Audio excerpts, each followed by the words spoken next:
একদিন বাবা বলছে আমার যদিও একটা ছেলে থাকতো তাহলে সে আমাকে বৃদ্ধ বয়সে দেখতে পারতো। তো আমি বলছি ছেলে নেই তো কী আছে, আমি তো আছি, আমি দেখবো তোমাদের। তো বাবা বলছে তোর সংসার সামলে তুই কি পারবি আমাকে দেখতে? আমি বললাম যতই কষ্ট হোক না কেন আমিই তোমাদের দেখব। তো welcome to our new video. তো এই দেখো, আজকে চলে এসেছি একটা নতুন ভিডিও নিয়ে। আর আমি আমার বাবা বাড়ির যাব, যেহেতু মা নেই বাড়িতে।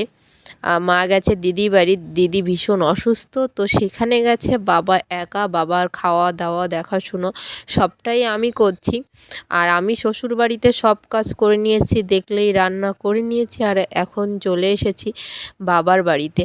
বাবার বাড়িতে এসে বিছানাটা ভীষণ নোংরা হয়েছে, তো সেটাকে পাল্টি করলাম। তো বিছানার চাদর আবার নতুন করে পাতবো যখন আমি বাড়ি চলে যাব। তো আমি কি করছি বলো তো, রোজ সকালবেলা আসছি আমার সংসারের সব কাজ সামলে, বাচ্চা সামলে, বর সামলে, সব কিছু সামলে আমি আসছি। আবার বিকালে বাবার সংসারের সব কাজ শেষ করে বাড়ি যাচ্ছি, দেন বিকালে গিয়ে আবার বাড়ি সামলাচ্ছি। এরকম করে আমার এখন দিনগুলো কাটছে। তো তার জন্য তোমরা ভিডিওগুলো ভীষণ দেরিতে আপলোড করতে পারছি, যেহেতু একদম টাইম পাচ্ছি না। কি করব বলো, বাবাকে তো দেখতে হবে, আর আমি ছাড়া বাবার কে বা আছে বলো? ওই যে বললাম, বাবার ভীষণ আফসোস ছিল যে তার একটা ছেলে হয়নি, তাকে কে দেখবে। তো আমি যতটা পারবো সারা জীবন, যতক্ষণ আমার পরাণে আমার দেহে পরাণ আছে, ততক্ষণ আমি চেষ্টা করব আমার বাবা মাকে খুশি রাখার আর সুস্থ রাখার। আমি এটুকুই চেষ্টা করব। তো বাবা বাড়ি তো চলে এসেছি, আর দেখলেই সব কাজ টাজ করে নিলাম। আর এখন রান্না করব, তো ভাবছি কি রান্না করব। তো আমি সবজি কাটতে বসে পড়েছি, আর আইত্রু আমার সাথে হেল্প করছে, কারণ ও তো একা একা থাকতে চায় না। কিন্তু এখানে সত্যি ও বুঝছে যে দিয়া নেই, দাদার কষ্ট হবে, মা রান্না করছে, কাজ করছে, তো ও আমার সাথে সুন্দর সাথ দিচ্ছে।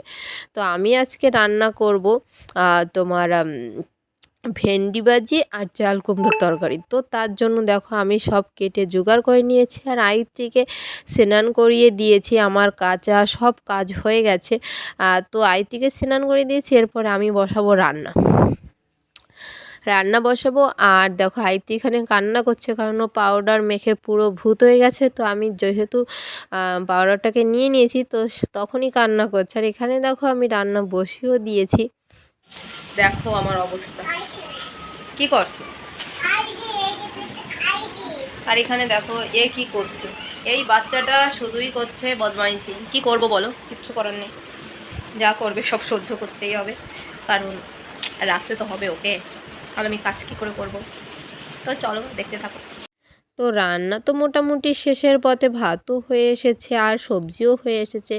তো ওকে দুধ দিয়েছিলাম, সেটাই চেড়ে চেড়ে খাচ্ছে। তো তারপরে বলল মা আমি একটু বাইরে যাব। তো তারপরে ওকে আমি একটু বাইরে নিয়ে গেলাম, আর বাইরে ও একটু আমার সাথে একটু খেলা করছিল। আর আমাদের তো বাড়ি যাওয়ার টাইম হয়ে গেছে, তো তার জন্য এখন ঘরটা আবার সুন্দর করে গুছিয়ে রেখে যাব। যেহেতু বাবা একা থাকে, বাবারও ভীষণ কষ্ট হয়, বাবার দোকান আছে। তো বাবা সেখানে এখনও যাবে দোকানে। তার জন্য দেখো আমি সুন্দর করে এখন বিছানার চাদর পেতে দেব, আর আমি বিছানাটা সুন্দর করে গুছিয়ে রাখবো।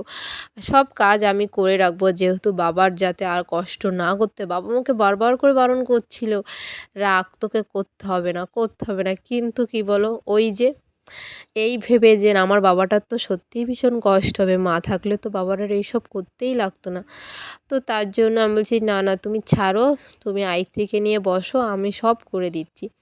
আর দেখো আমি সুন্দর করে কাজ টাজ করে যাব বাড়ি, যেহেতু বাড়িতেও এখন গিয়ে অনেক কাজ আছে। তো এই বাড়ির কাজ সামলে ও বাড়ি, ও বাড়ির কাজ সামলে এভাবেই এভাবেই চলছে আমার দিন।